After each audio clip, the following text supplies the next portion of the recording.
Demon-Kissed, Chapter 2. When we rounded a corner and Clint stumbled, I caught him around the waist. "Just run ahead and leave me back here, little darlin'. I'll catch up with you," he said, his voice hoarse with pain as I slung his left arm over my shoulders and began running again. "I'm not leaving you and the only big gun we have behind, so suck it up, cowboy, lean on me, and keep running." I snapped back, and he kept running. But I had to admit that I was having difficulty running quickly with him leaning on me as heavily as he was. I wouldn't be able to keep going like this for very long, and what I'd do to keep us alive after my legs gave out on me was a mystery to me, but I'd figure it out. A few seconds later, Jerry dropped back to run with us and took most of Clint's weight off of me. I nodded in thanks and picked up my pace. We ran down streets and alleys, trying to lose the thing in a maze of concrete and crumbling buildings. I was beginning to think that we'd never get away when we finally lost it around 43rd and Spring in the Lions District. We were able to slow our pace a bit, and I finally noticed that my shirt and vest were both soaked in sweat and Clint's blood, clinging to my skin wetly. Tara and Fiona were 20 yards ahead of us when we rounded another corner, and I saw them duck into an old veterinary hospital. We could probably hole up in there for a little while, but it would have to only be long enough to bind Clint's wound and stop the bleeding. We could treat it properly when we got back to base, and then decide how to get rid of the metal monster that had taken out 2 of our senior members. Once inside, Jerry and I laid him on one of the only intact couches, and then helped the others find relatively clean bandages for his wound. As third in command of the team, it would have usually fallen to Clint to issue orders, with the Cap and Frank permanently out of commission. But he had started to lose consciousness before we reached the clinic, and was in no shape to take command of the team. Jerry detested giving orders, and the girls were not in any frame of mind to take command either. That left me, and I would have rather been back in that alley facing the monster than giving orders to men and women who normally wouldn't listen to me if I was telling them the time. But needs must, and someone needed to give the others orders, and by the process of elimination, I must be the one to do it. 20 minutes later, Clint had regained consciousness, but still wasn't clear-headed enough to give orders, and we had just finished wrapping the wound properly when a blood-curdling howl split the silence. I quickly moved to one of the windows and looked out. "A wolf in cat territory?" Fiona asked nervously, and I looked at Jerry, who shook his head. "I'm not sure, Fee. It could be anything out there. Come on, let's move out. It isn't smart for us to stay here any longer in any event, no matter what kind of critter it is," I said, and got Clint back on his feet with Jerry's help. A block away from the veterinary office we had to run again, only this time we were running from a hellhound. Tara and Fiona had taken point again and led us quickly into Shit Creek. "What the hell? Don't you 2 check your fucking maps?" I snapped when Jerry, Clint, and I caught up with them. The beast was about to corner us in a dead-end alley 14 blocks away from the safety of base, 12 minutes after we started running, and there wasn't a damn thing I could do to get us out of there in time. "What do we do now, Commander?" Jerry asked breathlessly, and I laughed harshly at the title. "Now, Jer, we stand our ground and die a gloriously bloody death," I growled, and pulled my gun again as I heard the click of claws on pavement. The hound came around the corner a second later, and I saw that somewhere on the run he'd picked up a few friends. We were fucked, and I knew it the second I saw the 7 other hounds following the first. They normally only traveled in 1s or 2s. Seeing this many in one pack was unusual and as scary as facing Alistair on the dance floor. More so, actually, because I knew Alistair wouldn't kill me. "Hold fire until they attack. We don't want to provoke them My order was interrupted when Tara opened fire, and then it was way too fucking late to do anything but shoot. The hounds formed a semicircle in front of us, and 4 of them charged, 3 hanging back, just watching. Their behavior struck me as odd, but I didn't know how or why. All 3 were huge. The third was a bit on the small side compared to the other 2, but it was still freaking huge for a hellhound. That one looked at the other 2 and they split up, one going for Jerry, one going for Clint, and the smaller one came straight at me, fangs bared. I fired at it and missed. I readjusted my aim, fired again, and watched the damn thing blur as it dodged my shot. Tara screamed, and her machine gun fell silent. Fiona cried out and was abruptly silenced. I couldn't turn to see what had happened to them. The hound in front of me held my full attention, and, at the moment, I couldn't care less about them, as cold as it may sound. Beside me, Clint grunted, and I risked a glance at him. The larger of the last 3 hounds had his left shoulder in its mouth and was dragging him away from the fight. Clint swore and struck the hound with the butt of his shotgun rather than risk shooting his arm off. The hound didn't seem to notice, though, and drug him out of the alley.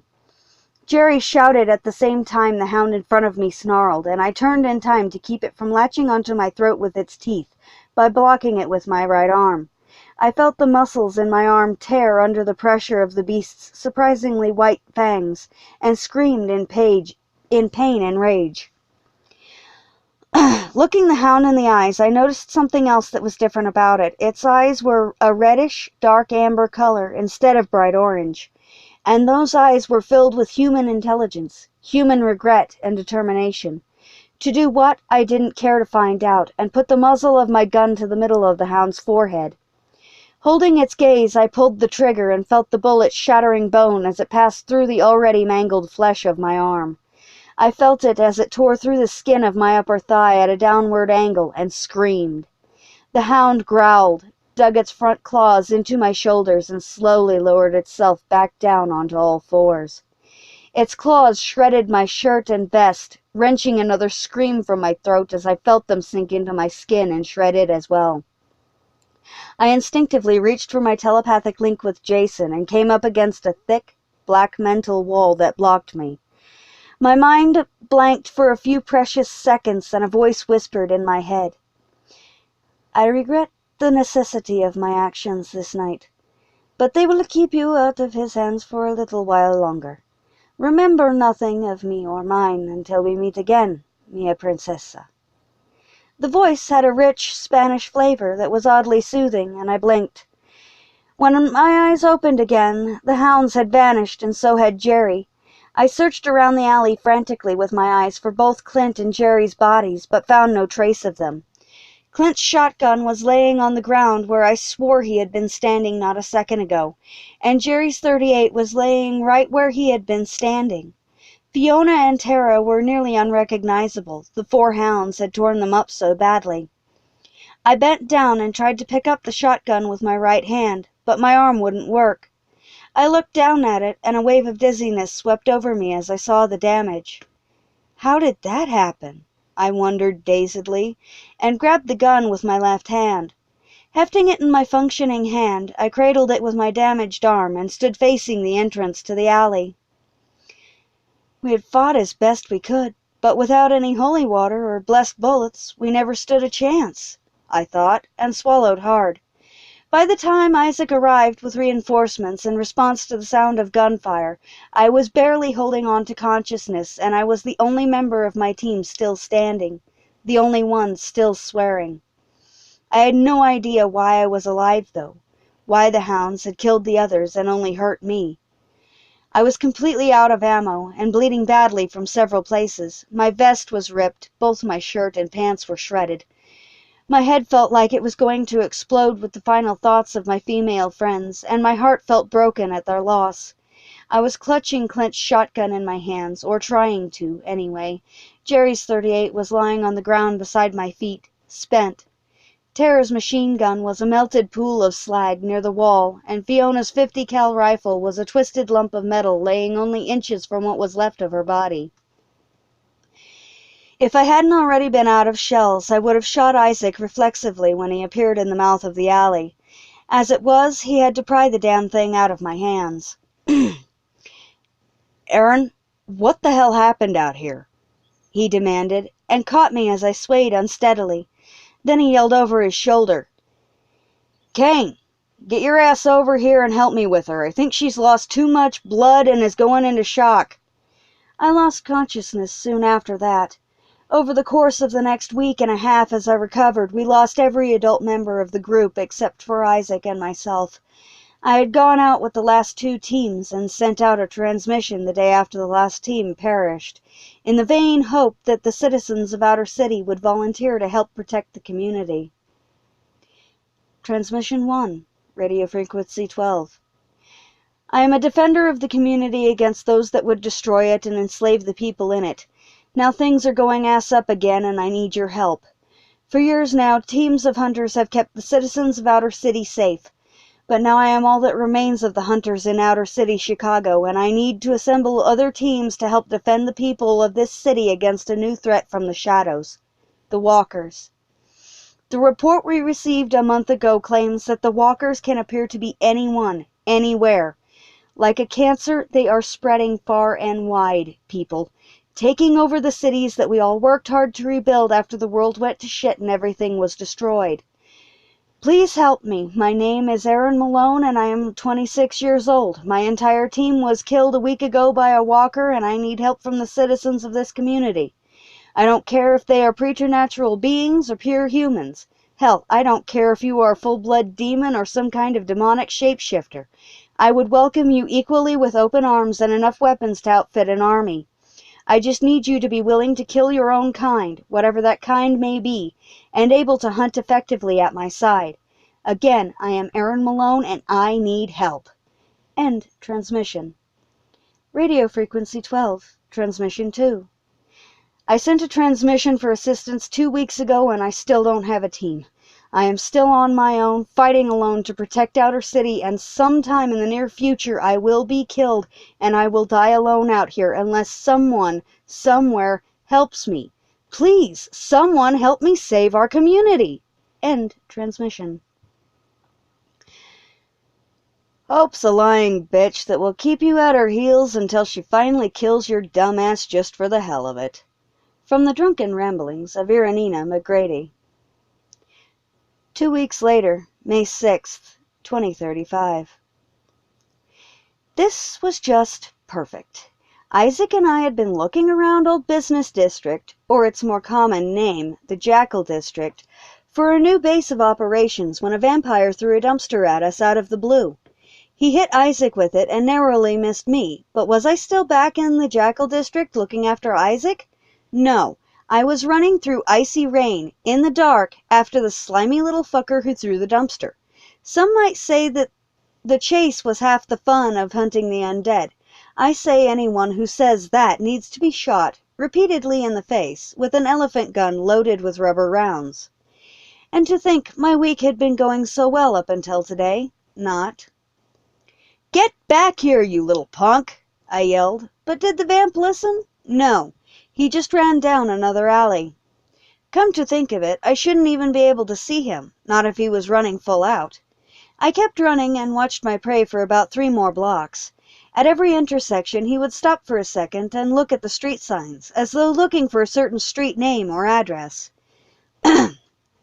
Great, he was leading me somewhere specific, running just fast enough to stay 9 yards ahead of me and make it hard for me to get a clear shot at his slimy little heart with my crossbow. Damn it, I seriously don't have time for this, I thought, looking at the digital clock readout in my helmet and seeing that it was after 2. What part of the city was I chasing him through anyway? Looking at the map readout as I ran, I realized that he had led me into the old warehouse district with all of its run-down buildings and creepy unlit alleyways. Why am I not surprised? I asked myself grimly. My quarry turned right at another intersection between buildings, and I paused at the corner to catch my breath. The warehouse district was the perfect place for an ambush. I had discovered that a week ago when I was chasing a thieving were-rat, and had ended up tangling with more of them than I had bargained for when I caught up with the thief. My breath coming hard and heavy, I leaned my back against the grimy wall beside me and examined the digital map again as I pressed a hand to my side to relieve a stitch. The cat-and-mouse game me and my vampire were playing had led me into a space between territories and was getting very old. I needed to get the hell out of here before I ended up in a kill zone and had to start killing people in self-defense. The pounding of his footsteps stopped, and silence descended a few seconds later. The wind picked up, lashing me with icy rain, and whipped trash down the alley. The wind, rain, and my currently ragged breathing were the only sounds around me. I moved away from the wall a bit and slung my crossbow over my shoulder, still loaded. After thinking for a moment, I pulled a silver stake from my belt and held it ready along my thigh, even though close quarters wasn't my favorite fighting range. I had learned 2 things about this vampire during our chase. 1, he was a rude bugger, and 2, he seemed young. Young enough to have been turned 10 years ago, well before a vampire was required by law to get state permission to turn someone. "What's the matter, little hunter? Can't keep up with me?" His voice drifted to me on the wind, dark, oily, sinister, and with a faint French accent. It seemed to echo around me, sending chills racing down my spine like fingers of ice. Or the shiver down my spine could have been caused by the rain. But whichever it was, the echoing was a mind trick, but he appeared to be young yet and inexperienced, as the echo was distorted and thready. It was creepy as hell, but that was about it. If he were an older vamp, say a couple of 100 years old, it wouldn't have just caused chills to run down my back, and it wouldn't have had an eerie, thready echo. Instead, his little trick would have inspired desire and would have had me walking around the corner straight into his arms. "No, just tired of playing cat and mouse," I said, straightening completely away from the wall. "Cat and mouse? And which would you be, my dear? Cat or," he chuckled, "mouse?" Rolling my shoulders to loosen the tension, I replied, "The cat, of course." "Ah, here, kitty kitty. Come and get your mouse." He laughed again. "How about you come and get me, Fangface?" I said, flexing my hand around the stake. A ripple of laughter followed my question. It whispered around me for a second, then multiplied and gained in volume until it was deafening. Multiple voices had taken up the laugh, I realized. So much for my thoughts of avoiding a kill zone, I thought sourly. Shoving the stake back into my belt, I unholstered my 9mm Glock, flicked off the safety, and chambered around.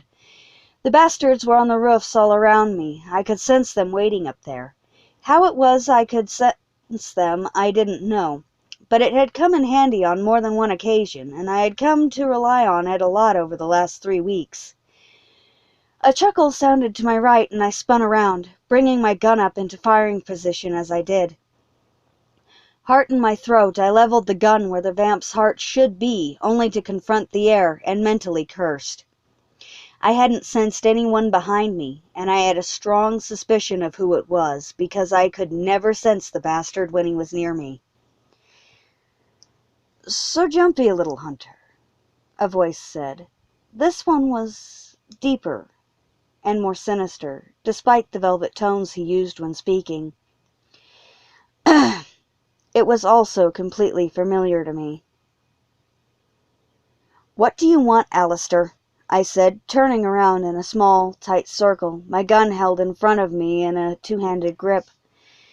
"What I always want, little hunter," he said. "And what is that? World domination? Subjugation of us mere humans?" I asked sweetly.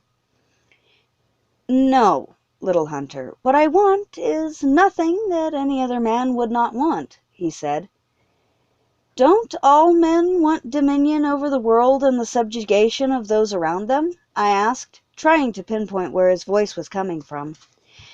The thermal and night vision software in my helmet were of no help to me. They never have been when it came to this vampire. Tempted to remove my useless helmet and find him by throwing it in the last direction I thought I'd heard his voice, I shifted my weight slightly and waited for him to speak again. "Most mortal men, I would wager. However, I desire something far more enjoyable," he said, his voice seeming to whisper inside my helmet, warm and seductive. "Why don't you come out where I can see you and we'll discuss the thing you desire," I said. Is your little gun really necessary, little hunter? He asked after several beats of silence, his voice in my left ear, and erotic chills ran down my spine in response. Call me crazy? But yes, it is, I replied. He laughed softly, and my insides turned to mush. I loved the sound of his laugh. I wanted to wrap his laugh around myself and use it like a blanket. It was so warm. Glad I amuse you, I said sarcastically, and tried to keep myself from going brain-dead just from the sound of his voice. It was a struggle, like always, when I spoke with him, but I managed by focusing on my heartbeat and thought about getting home. I still wasn't completely recovered from the attacks on my camp 3 weeks ago, and I still needed to check on Solomon before I could rest. You always amuse me, my dear, he said, and I could feel his breath on my neck. I stepped forward and turned quickly, my heart pounding a mile a minute. Whether from fear or something else completely stupid, I couldn't quite tell, and once again cursed the fact that I liked this vampire a little too much. I knew that Alistair turned me on. He'd turned me on the first time I saw him 13 years ago, and he'd been doing it nearly every night since. Whether he was physically near me or not, my reaction to him remained the same, and I could put it into one word: hot. Okay, 3. Very freaking hot. There, I'd said it. Alistair made me very freaking hot, and I was too damn tired to deal with it tonight. I'd try to run into him tomorrow night and spare the time to talk to him. Sometime. I didn't know when, but I was going to get to know him better and see if I might be able to fit in with the people he knew. See if he really did want me, or if just any girl that refused him would do for him as a lover. I swear, Alistair, one of these days I will kill you for these little games you play with me, I drawled quietly, and I suddenly had the feeling that we were being watched by something. Taking a little of my focus off of the vampires in my immediate area, I used a bit of telepathy to look for potential danger around us. I didn't sense any malice in whatever was watching us, but it never hurt to be a little cautious, and I was working alone tonight, just like I had been for over 2 months now. I pushed the memories aside as they threatened to flood my mind with heartache, blood, and death. The chaos my life had become in such a short time still had the power to surprise and shock me. So you have said many times, my dear, so you have said many times. His voice was behind me again, and his tone was bored. I couldn't pick up any human mental static, and I avoided the minds of Alistair's goons like the plague. The only other thoughts I was picking up on were a couple of jaguar shifters 4 blocks away. The sloppy pattern of their thoughts led me to believe that they were drunk, and I hoped another vampire ate them for their stupidity sometime later tonight. I'd just bury the bodies tomorrow. Deciding to try nettling Alistair into the open, I thought for a second and got an idea. It was kind of dirty and underhanded, but I needed him where I could see him. So, is the bloodsucker that led me here new? I asked, turning slowly toward his voice when he spoke, and thanked Loki that the face shield was down on my helmet. Yes, he is. And bloodsucker is such a vile term, my dear, he replied. Accurate. Why have him lead me into an ambush? I asked, before he could dispute anything else about my phrasing. When I sparred with him verbally, I always felt a strong sense of excitement and a foolish desire to make him shut me up by kissing me. I didn't have time to feed my strange addiction to his voice and mere presence tonight, however. I needed to get home and get some sleep before I keeled over from exhaustion. Or got killed. I so didn't want to get killed before I got some sleep, I reminded myself. Sure that dying without getting any sleep for 72 hours sucked. Dying at all would suck majorly, but I was betting that dying without sleep had to suck worse. The air in front of me rippled with a faint breeze of power, and I smiled behind my face shield. Touch his sense of honor with even a hint of criticism, and the man will bite, I mused, and watched for waited for the big, self-proclaimed Scot to show himself. "Ambush? I have not ambushed you. I merely sent one of my people to fetch you," Alistair said, materializing in front of me, his brawny arms crossed over his wide chest. With his sharp aristocratic features, a blade-like nose, his mouth was a little wide, with a lush, full bottom lip and a thinner upper lip, high cheekbones, broad forehead, a squarish chin, long white blonde hair, and steel-grey eyes. Alistair McIntyre has always struck me as a very handsome vampire. I often thought it was too bad I hunted down preternatural lawbreakers. Really, too bad, I thought, feeling my breath catch a bit as I looked at him. Alistair pretty much looked good in whatever he wanted to wear, but tonight he looked like a bad boy poet. His hair was tied back in a tail and ran down his back in a silver river, and his handsome face and beautiful grey eyes would have been revealed if not for the black, feathered musketeer's hat that he wore low on his forehead. The hat hid the upper half of his face in shadow and left the lower half visible, giving him a half-sexy, half-sinister look. I gave a quick glance under the brim and saw that the shadows made his grey eyes glitter like silver in the dim light. Glancing to the rest of his outfit, I felt my mouth go dry and wished that I was anywhere else with him besides that god-forsaken alley in the warehouse district. I dispatched that thought as soon as it crossed my mind. I might have to work with him in the future, and if the last 2 months had taught me nothing else, it was to never mix business with the pleasures of the heart. I drew in a slow breath and tried to tell myself that my heart didn't still hurt from losing my partner 2 months ago, and focused on Alistair's clothing. A black, long-sleeved, silk poet's shirt practically made love to his broad shoulders and thickly muscled arms. Left undone at the collar, it showed off his throat, the breadth of his shoulders, and tantalized with glimpses of his well-muscled chest through the loose laces. The shirt was tucked into the waist of a pair of tight-fitting, faded blue jeans that showcased his thigh muscles, and paired with them was a wide, black leather belt. The belt made his waist look smaller than it was, and the effect with the jeans made his legs seem to go on forever. Finishing off the outfit, not to mention a small part of what was left of my sanity where this man was concerned, was a pair of scuffed, black, knee-high leather boots. I looked at his boots for a long moment, and suddenly realized that he had blades of some kind hidden in the tops of his boots. It's relatively easy to spot more blades after you've found one, and by the time I dragged my gaze back up his body to his face, I had spotted at least 15 different kinds of bladed weapon on him. I added the weapons to his outfit, feeling my lower stomach and chest tighten at the same time, like it had with Merrick 3 months ago when we went on our last official patrol together and I'd seen him in full-on hunting gear for the first time. Hot, hard lust mixed with something softer and gentler. Love, maybe, but I pushed both emotions away and tried to look at his outfit objectively. However, the overall effect the weapons had on his outfit had my blood rushing hotly through my veins on a surge of undiluted lust, and I tried to distract myself to combat the feeling. I fought for something else to think about. Anything would work. Please, Loki, any thought but where my poor, tired mind is beginning to take me.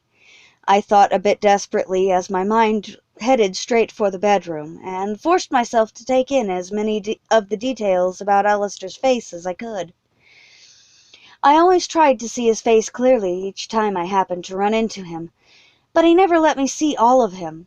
The muscles in his arms and legs that were so well defined and very well detailed by his clothing tonight had been hidden by a long cashmere trench coat 2 nights ago.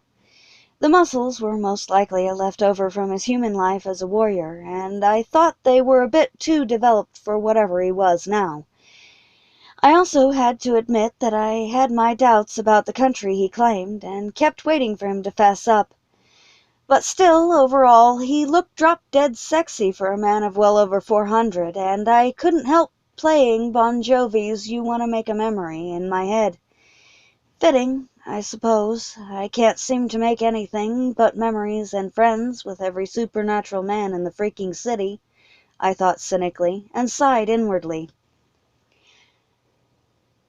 Maybe someday I can find a way to figure out how deep my feelings about them really are, and maybe tell them if I fell in love with them, I thought, and could have sworn I heard deep-toned, delighted male laughter echo in the back of my mind. "Loki?" I questioned, but got no response from my god of choice.